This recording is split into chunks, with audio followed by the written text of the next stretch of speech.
اگست 1947 کی رات lady Diana اپنے محبوب دودی فائد کے ساتھ پیرس کے ایک ہوٹل سے لندن جانے کو نکلی۔ گاڑی ہوٹل میں سیکیورٹی کا ڈپٹی چیف ہنری پول چلا رہا تھا۔ ہوائی اڈے جاتے ہوئے جب وہ ایک زیر زمین گزرگاہ سے گزر رہے تھے تو اس گزرگاہ میں ایک ایسا خوفناک واقعہ پیش آیا کہ جس کی وجہ سے کار ہنری پول کے قابو سے باہر ہوئی اور وہ وہاں موجود ستون سے ٹکرا گئی۔ دودی فائد اور ہنری پول تو موقع پر ہلاک ہو گئے، لیکن لیڈی ڈیانا اسپتال جاتے ہوئے جاں بحق ہوئی۔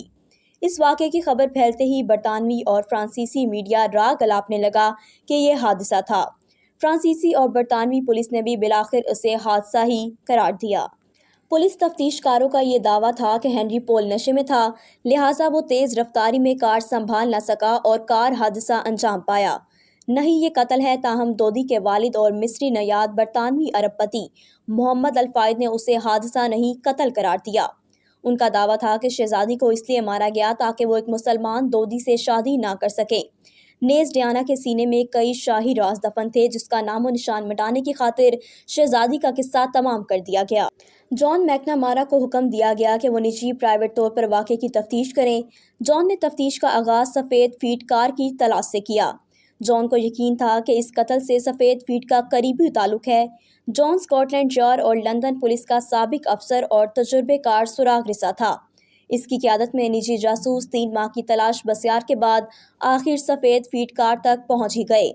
وہ کار فرانس کے ایک فوٹوگرافر جیمز اینڈنسن کی نکلی۔ دراصل لیڈی ڈیانا کی کار کے اگلے حصے پر سفید روغن پایا گیا تھا، نیز کسی کار کے پچھلے حصے کی ٹوٹی بتی بھی ملی تھی۔ جب جان کے جاسوس اینڈنسن کی سفید فیٹ کار تک پہنچے تو ان پر انکشاف ہوا کہ اس کی کار کی پچھلی بتی نہیں ہے۔ اس ثبوت کی بنا پر جان کو یقین ہو گیا کہ جائے قتل پر اینڈنسن اپنی کار کے ساتھ موجود تھا۔ فرانس سے تعلق رکھنے والے تمام فوٹوگرافروں میں جیم اینڈنسن ہی سب سے زیادہ بدنام شخصیت کا مالک تھا۔ جیم اینڈنسن دنیا کے امیر فوٹوگرافروں میں شامل تھا۔ چوری چھپے مشہور شخصیات کی تصویر اتارنا اس کا پیشہ تھا۔ مثلاً ایک بار اینڈنسن نے شہزادہ چارلس اور اس کی بچوں کی آیا لیگی کی تصویر اتاری۔ تصویر میں دونوں خاصے رومانی موڈ میں نظر آتے تھے۔ اینڈنسن نے برطانوی اخبار ڈیلی میل کو تصویر بیچ کر 1,00,000 پاؤنڈ کمائے۔ یہ اس کی شخصیت کا ایک رخ ہے۔ دوسرا رخ یہ ہے کہ وہ برطانوی خفیہ ایجنسی کا تنخواہ دار ملازم تھا۔ اس کا کام یہ تھا کہ فوٹوگرافی کی آڑ میں مشہور شخصیات کی جاسوسی کرے اور ان کی روزمرہ سرگرمیوں پر نظر رکھے۔ ان شخصیات میں لیڈی ڈیانا بھی شامل تھیں۔ شہزادی ڈیانا شاہی خاندان ہی نہیں، برطانوی حکمران طبقے کے لیے بھی خطرہ بنتی جا رہی تھیں۔ اول شہزادی نے ایک ایسی ڈائری قلم بند کی تھی جس میں مستقبل کے بادشاہ شہزادہ چارلس کی جنسی رویوں کی تفصیل تھی۔ مزید برآں برطانوی شاہی خاندان یہ امر بھی کسی صورت برداشت کرنے کو تیار نہ تھا کہ شہزادہ ولیم اور ہیری کے سوتیلے بہن بھائی مسلمان ہوں۔ سو جب شہزادی برطانوی بادشاہت اور حکومت دونوں کے لیے خطرہ بنی تو بلند ترین سطح پر اسے قتل کرنے کا فیصلہ ہو گیا۔ اعلیٰ برطانوی دماغ پھر قتل کے ایسے منصوبے پر غور کرنے لگے جس پر حادثے کا گمان ہو۔ خیال ہے کہ شہزادی کی سیکیورٹی پر مامور مخلصی برطانوی خفیہ ایجنسیوں کا ایجنٹ تھا۔ اس خفیہ ذریعے سے اعلیٰ برطانوی دماغوں تک یہ خبر پہنچی کہ 30 اگست کی رات شہزادی اور دودی الفائد پیرس سے لندن کو روانہ ہوں گے۔ چنانچہ انہوں نے پیلس ڈی لو میں دونوں کو اس انداز میں ٹھکانے لگانے کا فیصلہ کیا کہ وہ بظاہر حادثہ لگے۔ منصوبہ یہ تھا کہ راستے میں 2 گاڑیاں شہزادی کی کار کے آگے لگ جائیں اور جب کار زیر زمین گزرگاہ میں داخل ہو تو اس کے ڈرائیور پر بار بار اسٹروب لائٹ چمکائی جائے۔ یہ آلہ عموماً بلند ٹاوروں پر لگایا جاتا ہے تاکہ نیچی پرواز کرتے ہوئے ہوائی جہازوں کے پائلٹ ان سے باخبر رہیں۔ گویا قتل کا منصوبہ بنانے والے چاہتے تھے کہ اسٹروب لائٹ شہزادی کی کار کے ڈرائیور کو اندھا کر دیں، یوں وہ کار کو سنبھال نہ پاتا اور گاڑی خوفناک حادثے کا نشانہ بن جاتی۔ منصوبہ بنانے والوں نے جیسا ہی سوچا ویسا ہی انجام پایا۔ طے یہ پایا کہ اعلیٰ قتل گن کی صورت کیمرے میں نصب کیا جائے گا۔ اب ایسے شخص کی تلاش شروع ہوئی جو اسٹروب لائٹ کو مہارت سے چلا کر ڈرائیور کی آنکھیں خیر کر سکے۔ چھان بین کے دوران ہی جیمز اینڈنسن کا نام سامنے آ گیا جو ماہر فوٹوگرافر تھا۔ برطانوی اعلیٰ دماغوں کو اینڈنسن یوں بھی بھایا کہ کوئی اس پر شک نہ کرتا۔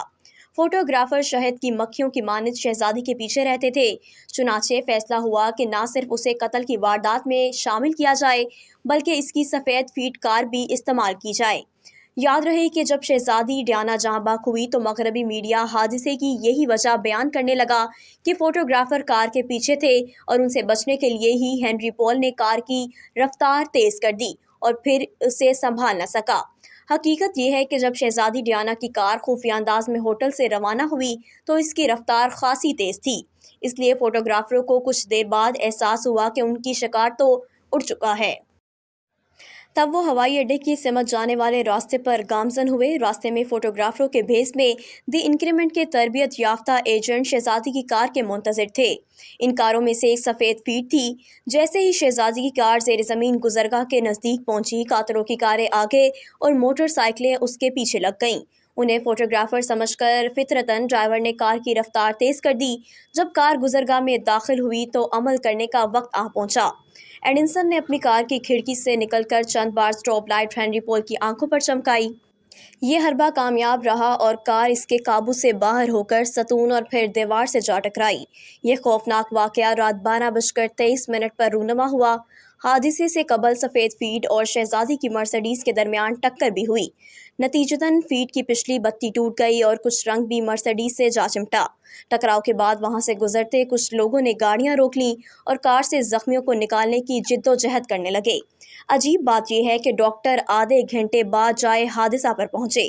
عجیب تر بات یہ ہے کہ ڈاکٹر اسپتال لے جانے کی بجائے ڈیانا کا علاج وہیں کرتے رہے اور 1:41 پر ایمبولینس جائے حادثہ سے روانہ ہوئی۔ جو علاج میں غیر معمولی تاخیر کے باعث لیڈی ڈیانا کو پہنچنے والی اندرونی ضربات بگڑ گئی اور جان لیوا ثابت ہوئی۔ 4 بجے صبح شہزادی چل بسیں اور اپنے کروڑوں چاہنے والوں کو سوگوار چھوڑ گئیں۔ نجی زندگی سے قطع نظر شہزادی ایک محبت کرنے والی خوبصورت خاتون تھیں۔ ڈاکٹروں کے آنے میں تاخیر اور پھر علاج میں سستی سے آیا ہے کہ یہ کوئی بہت بڑی سازش تھی۔ اس کا ایک اور ٹھوس ثبوت بعد ازاں سامنے آیا۔ جان میکنا مورا کے کرندوں نے جب ایڈنسن کی سفید فیٹ کار برآمد کر لی تو اس کے متعلق کیس پر مامور فرانسیسی پولیس افسروں کو مطلع کیا۔ تب ان پر انکشاف ہوا کہ فرانسیسی پولیس صرف پیرس شہر میں سفید فیٹ کار ڈھونڈ رہی تھی، جبکہ ایڈنسن کی کار وسطی فرانس سے ملی تھی۔ اصولی طور پر فرانسیسی پولیس کو نجی جاسوسوں کا ممنون ہونا چاہیے تھا کہ انہوں نے ایک اہم سراغ تلاش کر لیا ہے، مگر پولیس نے الٹا جان کو دھمکی دی کہ اگر اس نے ایڈنسن کو تنگ کیا تو اسے جیل بھجوا دیا جائے گا۔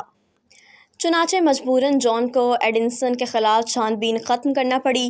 ستمبر 2013 میں اس خبر نے پہلے برطانیہ اور پھر پوری دنیا میں ہلچل مچا دی کہ سیکرٹ انٹیلیجنس سروس کے ایک فوجی نے اپنی بیگم کو بتایا کہ اس کے یونٹ نے ایک ایسے حادثے کو جنم دیا جو لیڈی ڈیانا کی جان جانے کا سبب بنا۔ یوں لیڈی ڈیانا کی موت کے 16 سال بعد آخر سچ سامنے آ ہی گیا۔